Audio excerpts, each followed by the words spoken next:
Hi everyone, I'm extremely happy to welcome you to Render my podcast. Before we jump into our first Q&A session, I want to thank you for being part of our Rebus family. It's an honor to have you as part of our community. And for those new to our community, RebusFarm has been the trusted cloud rendering solution for 3D artists and studios of all levels for more than 17 years. Now, our goal with Render My Podcast is to bring you valuable information that will help you grow as a 3D artist and allow you to learn from the best in the industry. So, let's roll.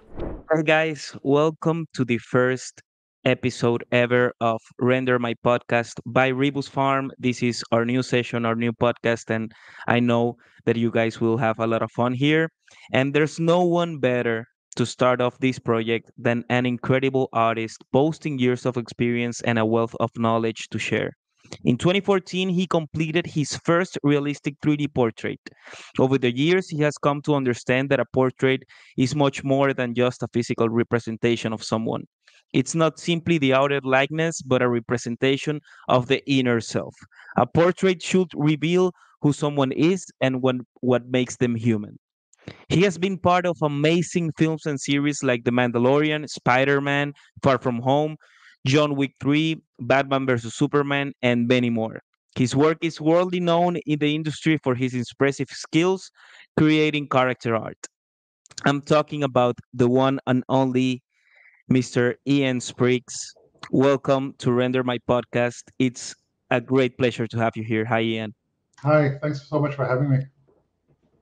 Okay. I know we are going to have a lot of fun and we are going to talk about yourself, your career, your vision of the industry, because we know that a lot of people may know you already, but you are a true leader in the industry and we want to know your vision and your opinion on many stuff. So welcome again and thank you for being here. Thank you. Yeah, I'm looking forward to it. Okay, to start off this Q&A session, Ian, I wanted for you to have, I don't know, like 20, 30 seconds and just present yourself, maybe something I didn't mention to the people that may know you, but for those who don't know you yet, who is Ian Spriggs? Okay, so yeah, most people know me as a portrait artist, like a digital character artist. I've been in the visual effects gaming industry for 18 years now. So I've worked at multiple different studios, ILM, Oat Studios, Mr. X, Unity. But yeah, most of the stuff you've seen of my work is just my personal work. So all my digital portraits and digital characters are of my own creation, and they're not for companies or anything. It's just my personal passion. And yeah, so that's basically it. Okay, how did you end up like working in 3D? How did you start your journey and your career? Well, I started my journey. Well, I've always been an artist. I've always drawn and did paintings and stuff. But I went to art school, Alberta College of Arts and Design in Calgary, Alberta. So I took 4 years of schooling there. I got my BFA. Then I graduated. I could not get a job at all anywhere for doing anything, especially art related.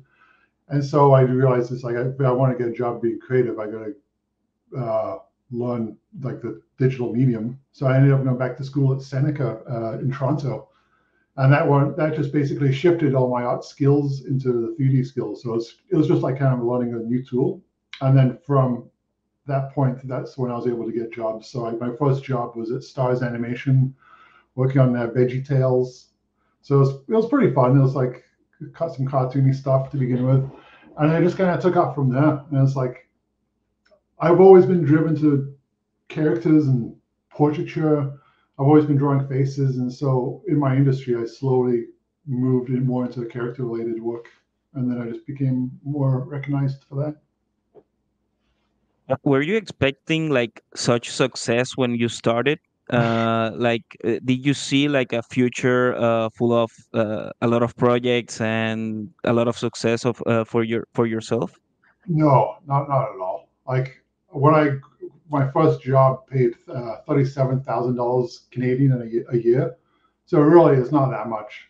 But I was honestly I was just happy. I was just like, this is amazing. Like I've reached the heights of like, this is amazing. And I was happy with that. And so it's like, career wise, is I was like, yeah, as long as I can create and be make my artwork for a living, I mean, I've already made it successful. So for me, it's like that's, I wasn't really thinking that I could go much higher than that. Yeah, I just created artwork. Like I wasn't expecting the results from it and the recognition for it. I was just like, I'm going to create this whether people like it or not. I was never making it for people. I was just making it because I wanted to do it. So I guess it was just kind of lucky that I kind of people liked it and I kind of got to where I am now.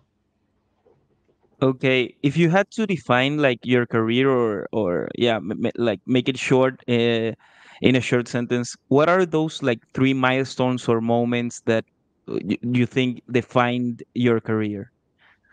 Yeah, well, definitely choosing to go into 3D was a defining moment. Going from 2D illustration drawing, moving my skill set to 3D, that was a defining moment because it kickstarted my career.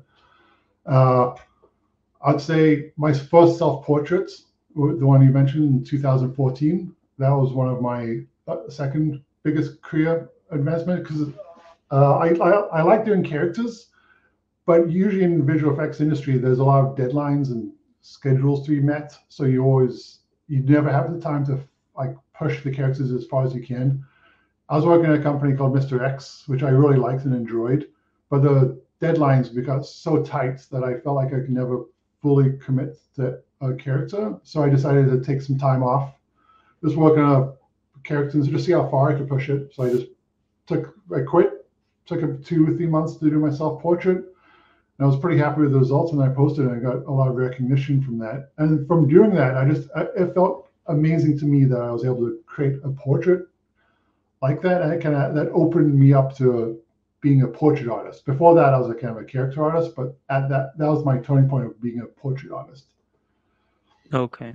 And then the third one, yeah, I'm not too sure about the third one. I think there's been so many uh, steps for me. Like there's so many things that have happened for me to get to where I am, like different jobs, people I've met, friends I've made along the way. It's like each of it's had their own defining moments.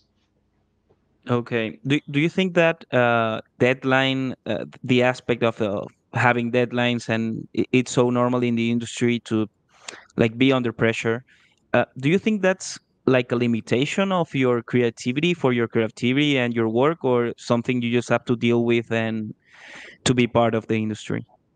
Yeah, you just gotta deal with it. I mean, yes, it limits your creativity, but you gotta realize working for a visual effects company, it's like they're paying you to get something done on time. You don't own it. Like there's no part of that which you own. If they want to take your creativity and throw it in the garbage the next day, they're allowed to because they paid you. They own whatever you built. So if you really want to have that creative freedom, you really need to just do personal work and do it for yourself. So if you're working for a visual effects industry, you're going to have deadlines. You're going to have tight schedules. You're going to have you got to collaborate with people, and you might not necessarily want to, but it's like you have no choice. You just got to do it and realize that you've made a trade. Your time for money. Okay. And having that in mind, what's your vision on like personal projects? Like even if you are hired by a VFX company or another company in the industry, what's your vision on like taking a little bit of free time and just keep creating and let your creativity go further and creating personal projects? What's your vision on that? I think it's absolutely crucial, to be honest with you. I think it's probably the most important thing you can do. Uh, yeah, because it's like everything you do in the industry, you don't own it. And even if you did, even if you have something at the end of the day, like, hey, I created this, still like the director or art director or your lead is like, they've also been like guiding you and telling you how to fix things. And it's almost like you're helping build somebody else's vision. And so at the end of the day, it's like you're just going to be showcasing somebody else's vision rather than your own vision. And it's your own vision. I find you really learn more about yourself. You push yourself more. It's like as an artist, everybody wants to have their voice heard, and so the way you do that is by creating personal work. If you're working for somebody else, you Right. can get their voice heard. Okay. In this part of the Q&A session, I want to ask you stuff about the industry in general. It doesn't have to be landed in just character art or VFX artist, but 3D in general. If you had to start your career today, I mean, your career starts literally tomorrow. What's the first thing you would do that you think it will make you successful nowadays? Yeah, that's a tough one. It's just, yeah, it's difficult because there's so many different style of jobs to take. Um, I'd honestly just say be creative, be original. Uh, do not be a people pleaser. Don't try and create a project or build something in a portfolio to make somebody else happy. Just do what makes you happy and push yourself to the absolute limit. Like dedicate a lot of time into it, patience for yourself, learn as much as you can, and then just try to create something. And then hopefully the right people will see what you've done, and those are the companies which will hire you based on what you've built.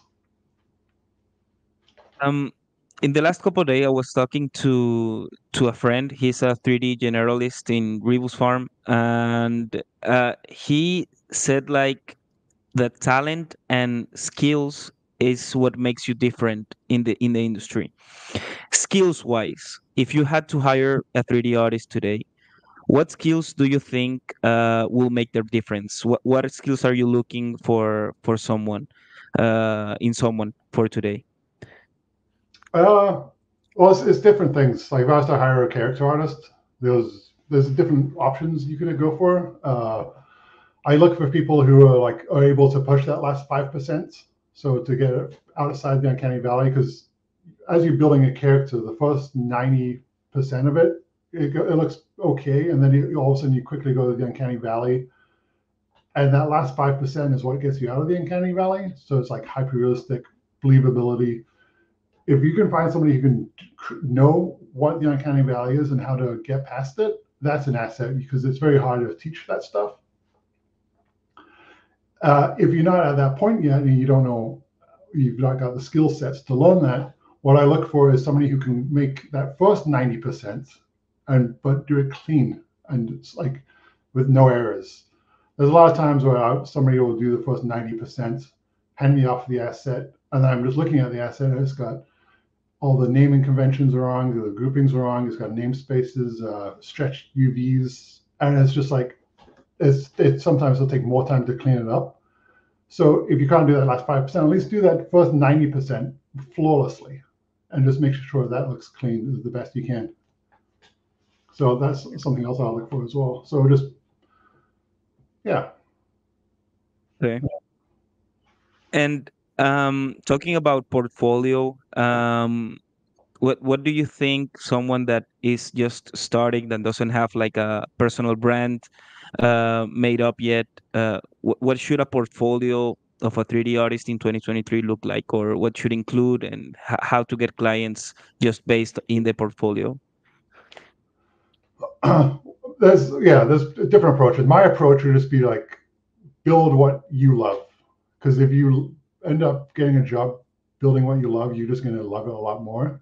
So I would always say, like, if you want to be a character artist, just build characters. If you want to be a model of cars, just model of cars. And then the company who's like, hey, we need to hire somebody who can model cars, they'll be like, this guy's perfect. And then you end up getting a job doing what you love. But I understand that sometimes that is not always the best case to actually get your foot in the door, because some jobs work like, no, we specifically are looking for this. And sometimes you might just need to get your foot in the door before you have those options. So you could always just see what the company is looking to hire. Like if they want a company's looking for environment artists, maybe you could focus more on showcasing what you're capable of doing. But it's like, as long as you can be original and show good quality and it's all clean, it's like that's more likely to get you your foot in the door. Okay. I don't know if you saw, but we asked for our social media followers to drop some questions for you for this Q&A session. They got like pretty technical, and we wanted to summarize their questions Sure. in a bit. So, what software do you use? Which softwares do you use? And in which part of the process? I use Maya, Mudbox, Photoshop, V-Ray. That's about, oh, like I say, Nulled is like another program. Sometimes if I use scans or App3D or App3, sometimes ZBrush, and then DaVinci is all for like posts, video work. Okay. Maya Mudboxes are my main ones. So I'll use Maya. I usually have a base mesh to begin with, which is rigged, and I'll pose it to the pose. Take it to Mudbox for the sculpting, adding details, texturing, and then back to Maya for the rendering, which I use V-Ray. It's got amazing skin shaders, hair shaders. It works in with GPU, so you can render pretty quickly and get fast iterations. And then usually those are my go-to ones. And then sometimes if I need to do any post-processing, it might just be in Photoshop, but it is very rare I use those. Okay. What's your favorite part of the creation process? Maybe when it's finished. Yeah. Sometimes it's a roller coaster. Sometimes you start feeling good at one point, and you're like, oh, this is modeling is going great. And then you render it and you're like, oh, this is terrible. It sucks. So it usually doesn't look good until the very end. I find it's like, Okay. I find 3D is working backwards. As a painting, you kind of build up, you make it look better, better, better, better, better. But 3D, it just looks terrible from the start. And it's almost like you're just trying to not to make it look terrible. And so you're like, oh, what looks wrong? So you're like, okay, the shoulder is off. So I'll fix the shoulder. What's next? Oh, the neck is wrong. Fix the neck. The ear is wrong. Fix the ear. And then you're fixing mistakes until you get the final result. Okay. Do you have any like recommendation or tip for all the 3D artists hearing this workflow wise? Like do you recommend anything that maybe has worked for you that you changed from your workflow and helped you be more productive or anything? So yeah, there's some things which help me, but I also think it's important to realize that there is no specific one workflow. So a lot of times when I was first starting out building characters, I always assumed that there was this workflow that you got to do A, B, C, D. That's the correct way of doing it. And as I went through the industry, I realized it's like there is no correct way. It's just you do what you can to get to the final result. So some people like, oh no, you can't use scans because it's kind of cheating. But it's like for me, it's like even though I don't use scans, I still feel like whatever you can do to get to that final result fastest is probably that's the right way to go. But I guess along the way, some of the things I've learned, I found the program Nulled to be pretty handy. It saves some time. Nulled is like you can take a normal map into the program and it spits out cavity maps, height maps, and you can use all those maps to amplify the sculpt detail or amplify texture details. I used to do that in Photoshop, but Nulled is just kind of a shortcut for that. I always take photo references in my work, so I've also learned that the better photo references I have, the easier things have been for me. So I used to take like a couple hundred photos per portrait. Now I take almost like 1,000 photos per portrait, and just get every possible like lights type. I do like a photo shoot where the person sat down. I'll do a 360. Then I do a 360 with a light turning around them. Details of the skin, details of the eyes, hands, feet, all that stuff, and just get as much data as possible. So I try to eliminate guesswork as I'm doing my work. I think that's really helped me a lot. Okay. GPU rendering has also helped. So faster iterations and stuff like that. Okay. Um, you mentioned this in the past, a few questions, but in the past few answers, sorry. But how do you remain like authentic in such a competitive space? How did you manage to have like your own voice or space or your own um, trademark? What do you think that's the secret? I'm not sure if there's a secret to that. I think it's just you kind of just got to do your own thing. Like I was saying before, you like don't try to please people.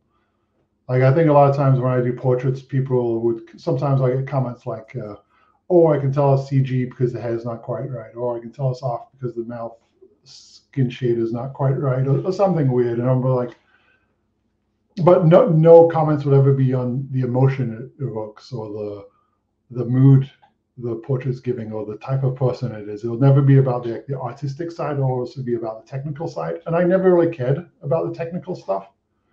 I mean, the technical sort of supports my art, so I always focused on the art. And I think because I just focused on arts, I focused on like lighting, posing, composition, and trying to like tell a story.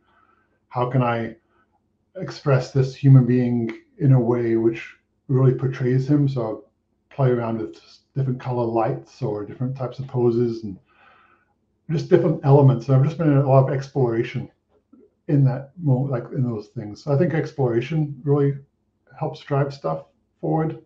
Sometimes you fail and sometimes you succeed, and the ones you fail, that you also learn from that. You learn that's not an avenue just to go down, and the ones that you succeed, you can be like, okay, I'll go down here a little bit more, and then I'll fail again, try something else. I think it's a lot of exploration.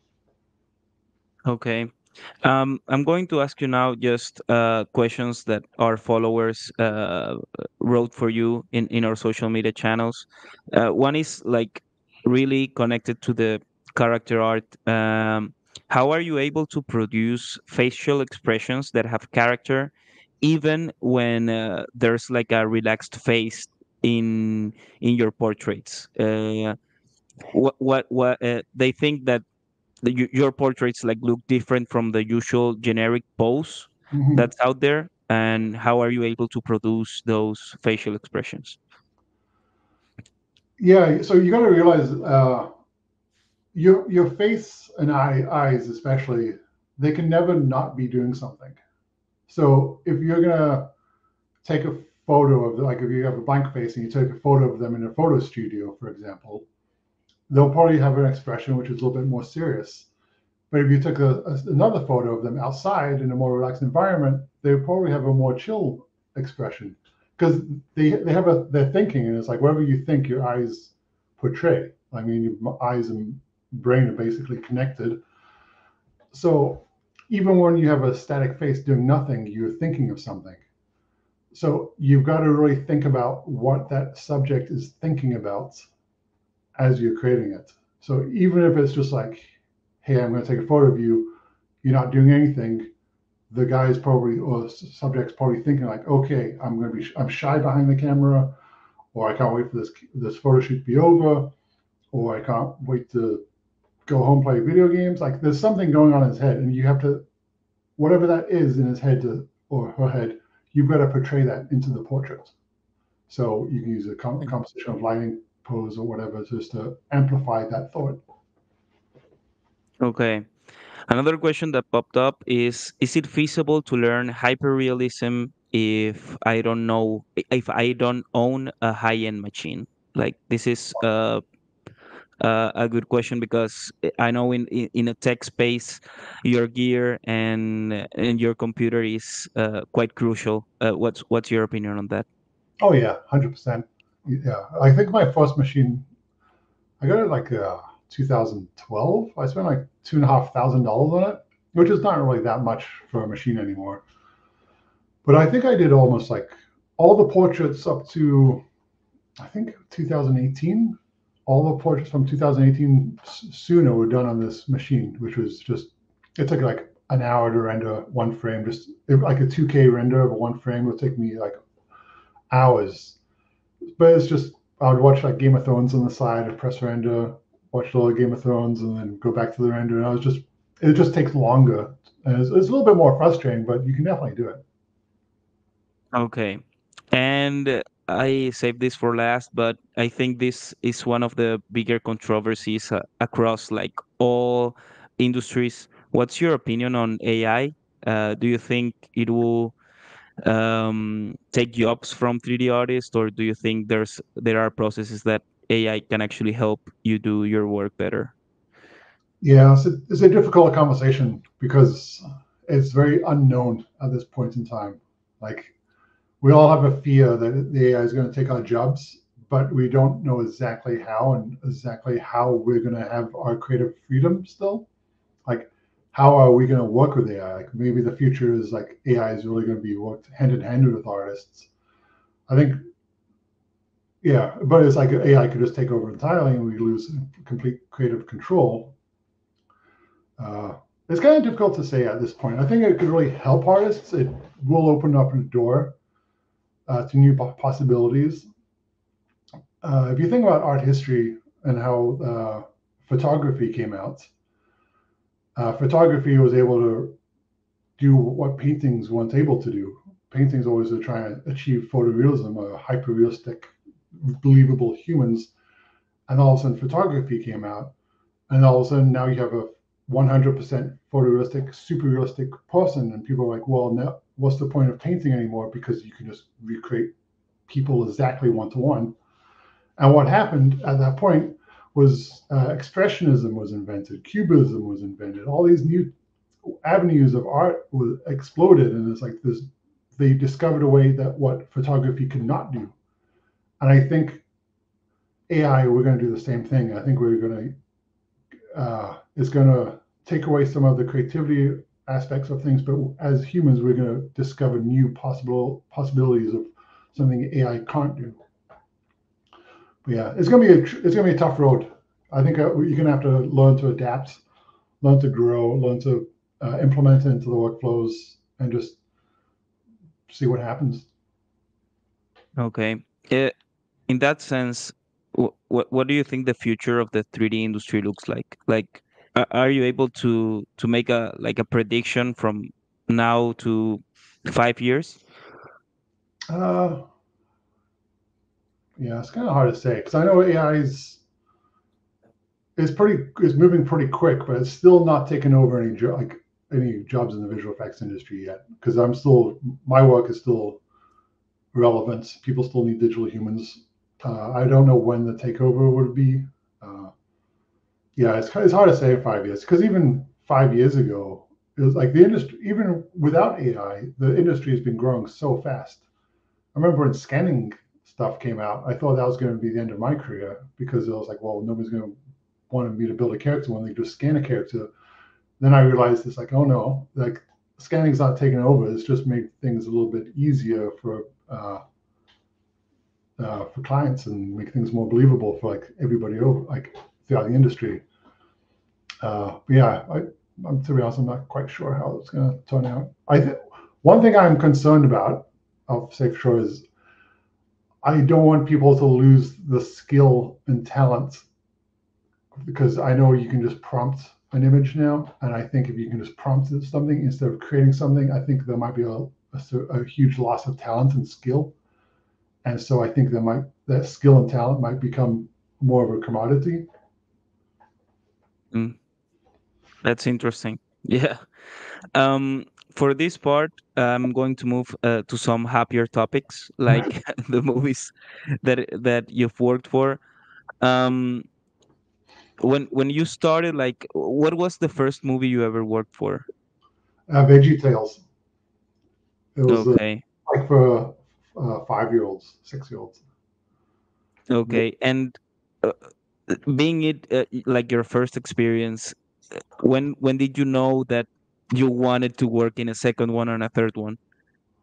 Well, having a job being able to make art for a living. I was like, I don't care if it's Veggie Tales or what. That's just like it's fun to work on. So I went from Veggie Tales, and then I worked on Nine. I'm not sure if you remember that one. It's a Shane Acker film. And then after that, I worked on Romeo and Juliet. And then Okay. I moved on to like the real like I went. Then after that, I went to Mr. X and worked on like Resident Evil and some of those terrible B movies. But those are just really fun as well. It's an Mm. enjoyable ride, just making art for a living.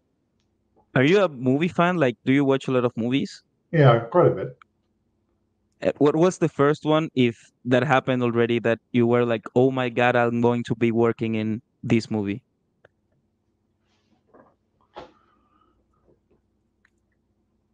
Not quite sure.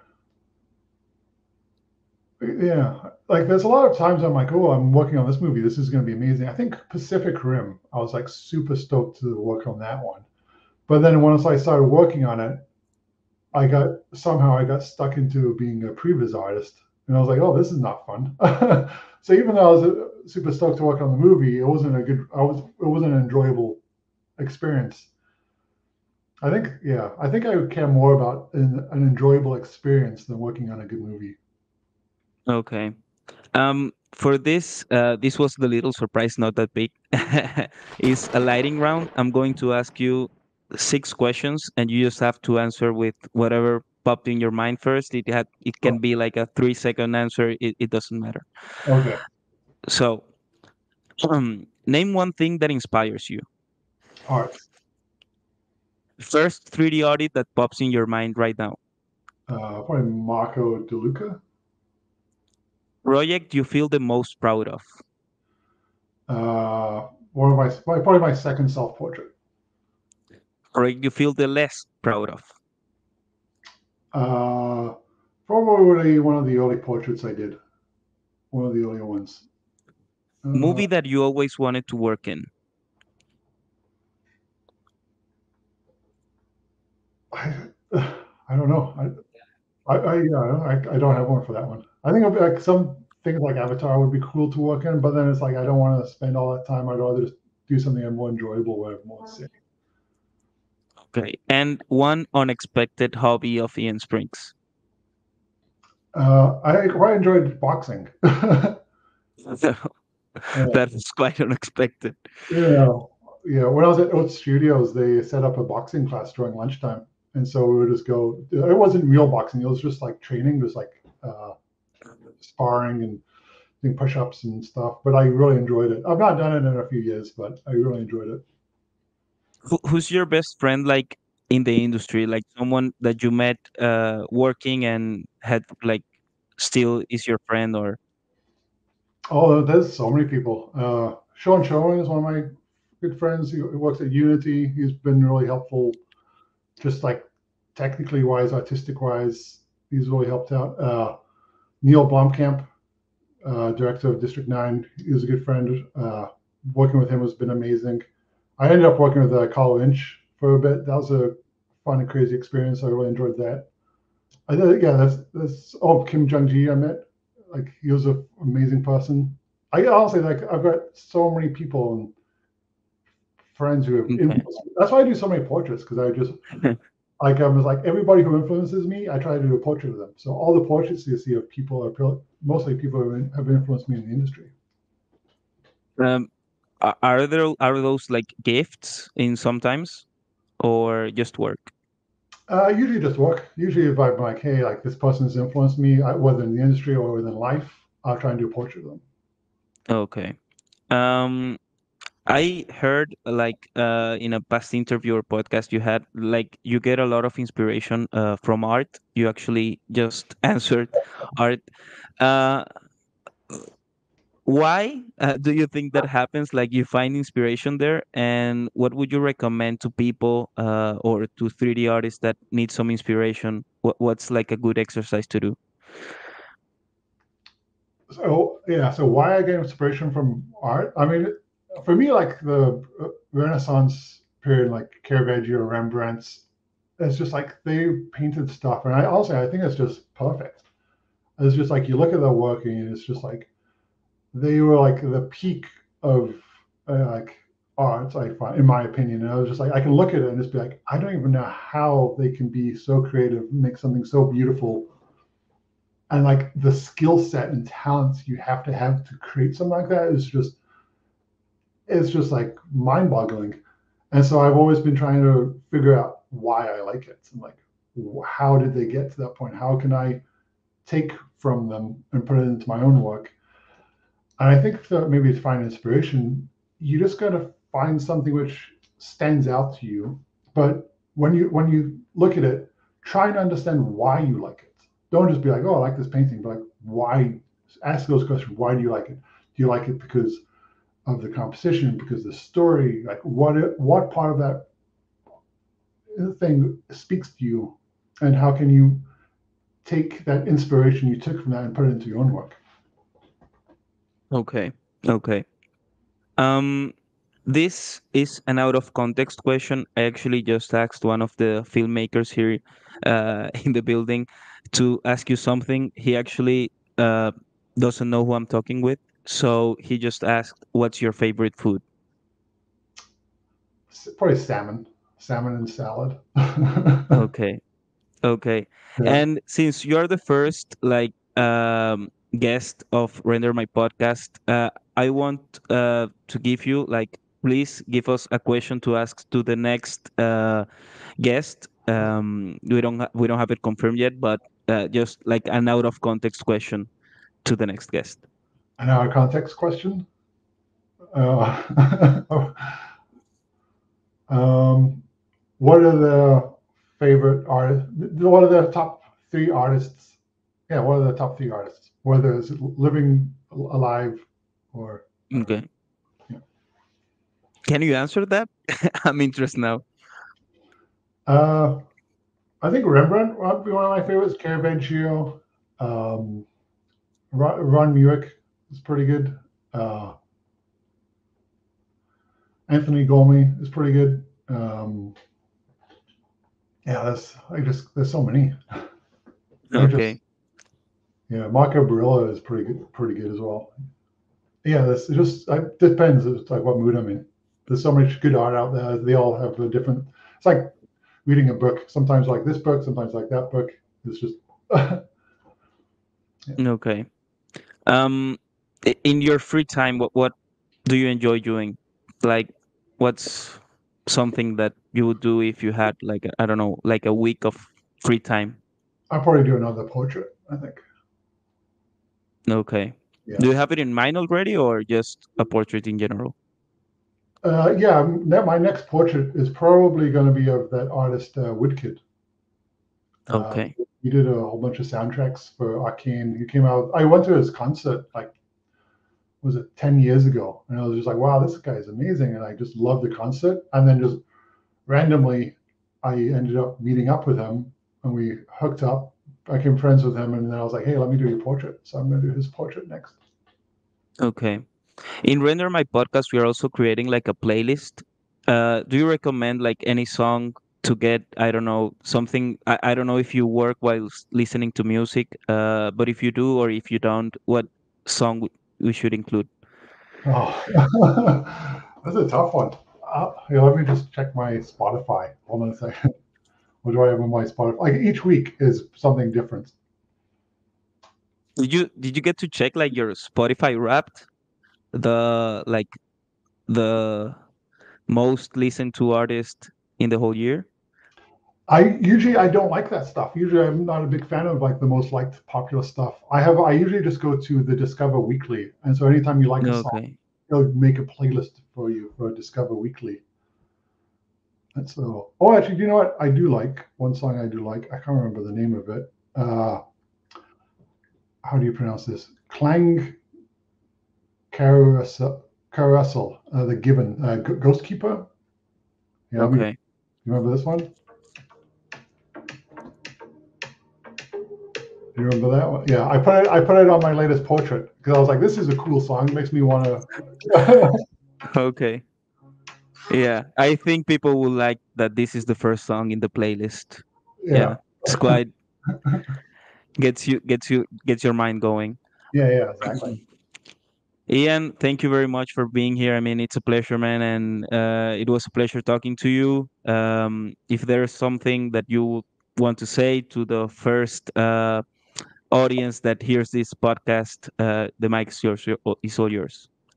Well, yeah, just I don't know. Thanks for listening and thanks for asking the questions.